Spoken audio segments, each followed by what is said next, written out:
Bonsoir à toutes et à tous. Nous en avons plus que jamais assez d'être pressés comme des citrons. Parmi les sujets qui nous titillent, il y a celui des radars et plus récemment celui des voitures radars des sociétés privées. À ce titre, vous avez été nombreux et nombreux à partager sur les réseaux sociaux et à partager des vidéos dans lesquelles certains de ces conducteurs se faisaient malmener.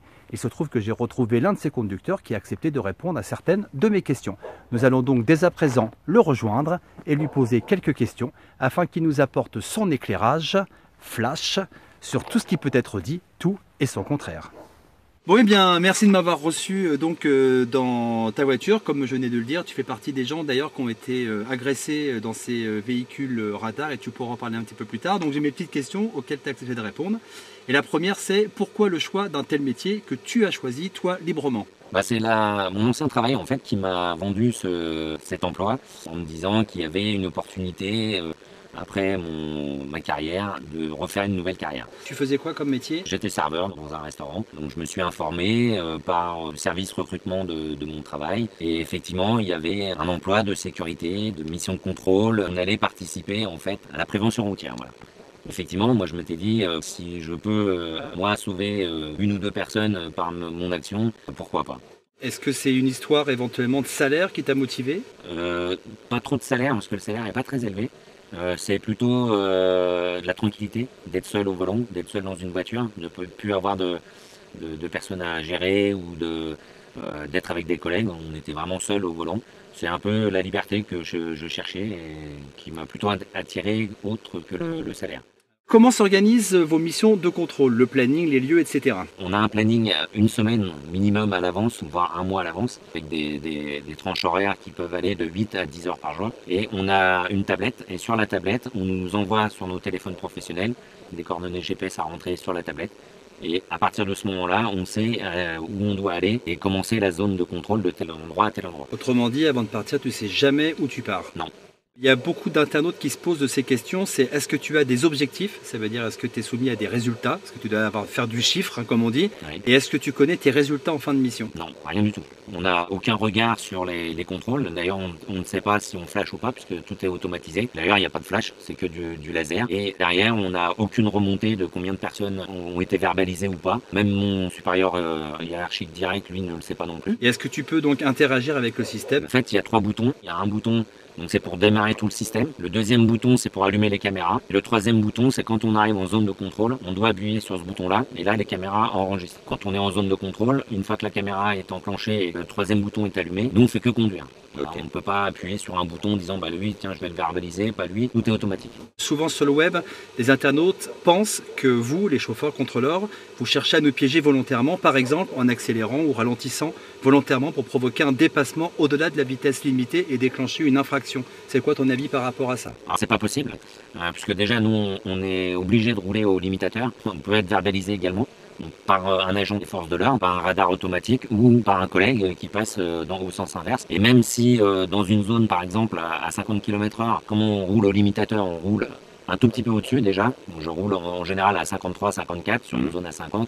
Donc même si vous me doublez à 57, 58, il n'y a aucun risque que vous soyez en infraction. Il y a une marge de sécurité, ou alors vraiment pas de chance si vous roulez à 60, 65, là oui, vous allez prendre 45 € d'amende et un point en moins.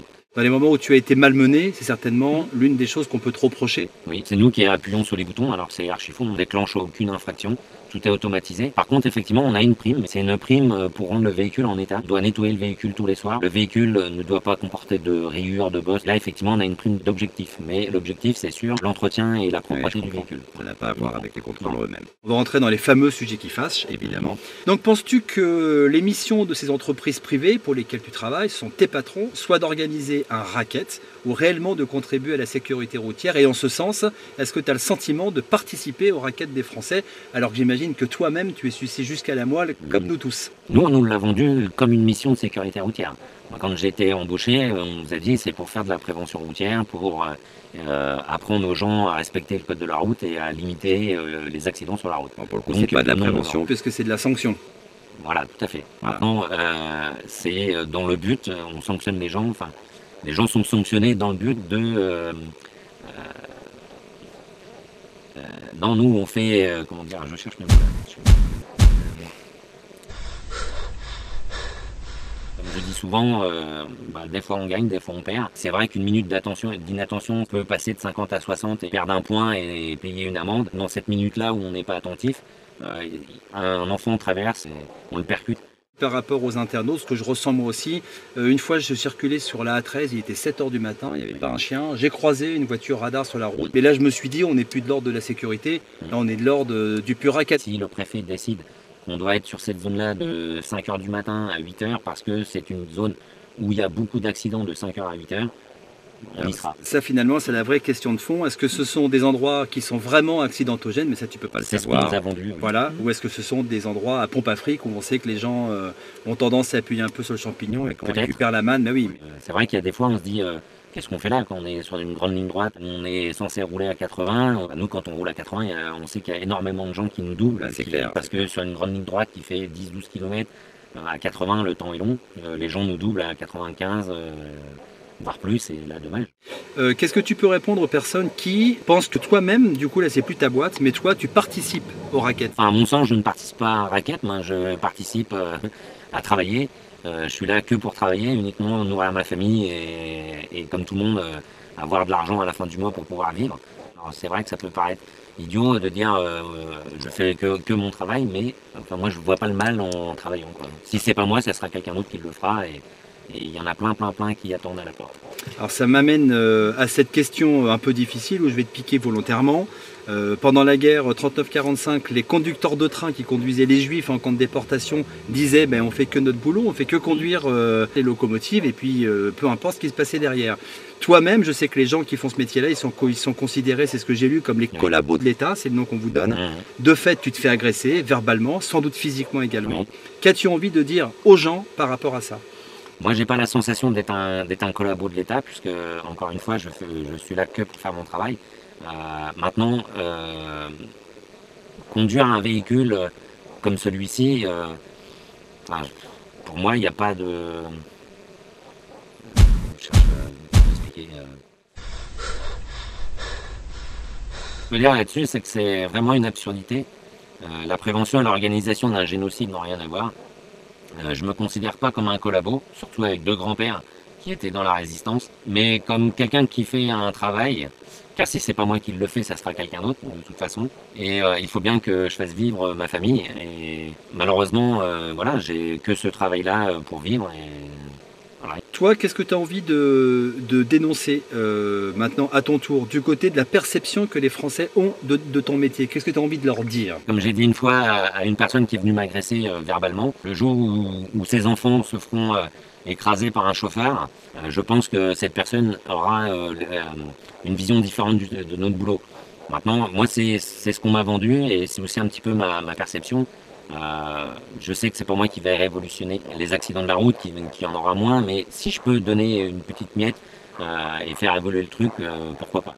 Justement, tu me dis, c'est ce que m'ont vendu mes employeurs. Ils t'ont vendu un métier de sécurité, un métier qui va justement dans le sens de la protection d'autrui, etc. Oui. Maintenant que tu as pratiqué un peu ce métier, est-ce que tu as un regard différent? Est-ce que tu es toujours aussi convaincu? C'est quoi le bilan que tu peux faire de ton boulot aujourd'hui?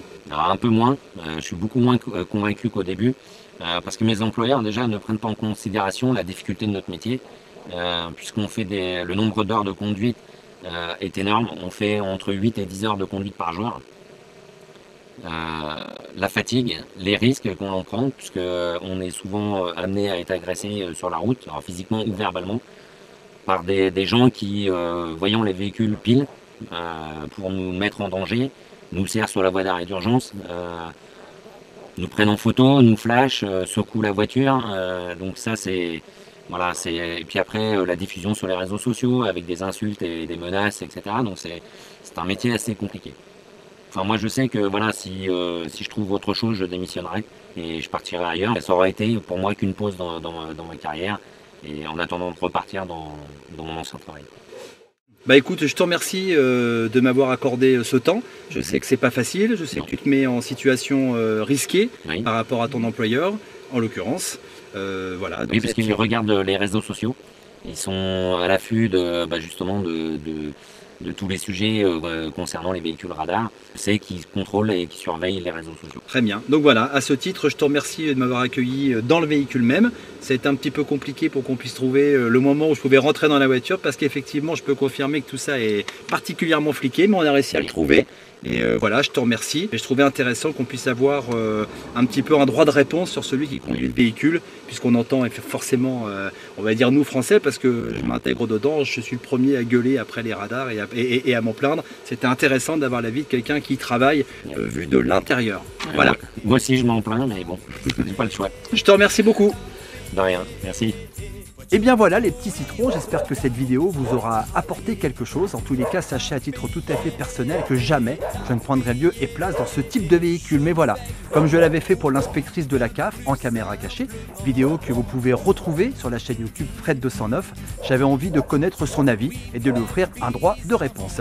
Partagez cette vidéo, continuez à vous abonner à la chaîne YouTube Fred209 et comme il est d'usage maintenant, je vous dis à bientôt, ici ou ailleurs. Pour sortir, paye, pour guérir, paye, toujours paye, oui, paye, pour s'unir, paye, pour